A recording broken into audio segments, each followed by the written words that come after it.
This video explains how to configure the Gly-Spec tool. It assumes that you have prepared your input data according to the requirements described in the Gly-Spec input tutorial. Configuration of the Gly-Spec tool is fairly straightforward. In step 1, you will upload your prepared input. In step 2, you'll select a glycan array to scan, set a torsion range, and finally specify any known binders. The Gly-Spec tool can be found on the home page of glycan.org. The first step is to upload your prepared PDB file with the MBD in complex with a protein. So click Choose File, and then navigate to the PDB file. Optionally, you can enter your email address in this field here. This allows us to email you the results when your job is completed, which is particularly useful when a job is large enough that it takes days to finish.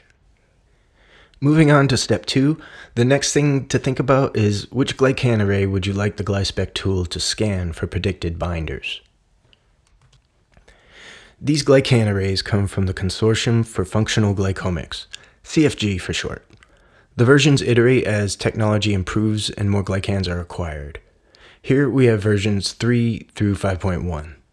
If you need a library that is not present, please contact us at glycam@uga.edu. Another option is to scan the known human glycome, provided by www.glycome-db.org. This option is useful in the case where you don't have a list of known binders and simply want the tool to predict potential binders. There are approximately 2,000 structures available, but keep in mind that this is a relatively small coverage of the estimated 100,000 to 500,000 structures in the human glycome.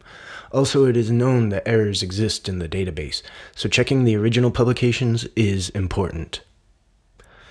Next, you will want to define the maximum range in degrees for glycosidic torsion manipulation. This limits how much wiggle is allowed when adjusting positions. Possible values are 0, 5, 10, 15, or 20, with 10 degrees being the most common choice.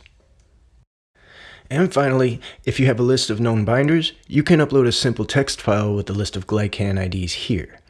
This provides the Gly-Spec tool with the results of your array screening experiment, which allows the tool to compare its predictions to the experiment's results. Armed with this data, the tool can then inform you what level of agreement existed between the tool's predictions and your experiment. All of this is present in the report that is generated when the tool completes your job. Having finished your configuration phase, it is time to let the tool do its job. Wait times can vary, depending on the complexity of the job. Some short jobs complete in only a couple of minutes, but more complex jobs can take more than a day. This is where providing your email address is very helpful because the tool can automatically email you a link to the results. Now that you know how to configure the Gly-Spec tool, it's time to learn how to get your results and how to interpret them. In the next video, Gly-Spec output.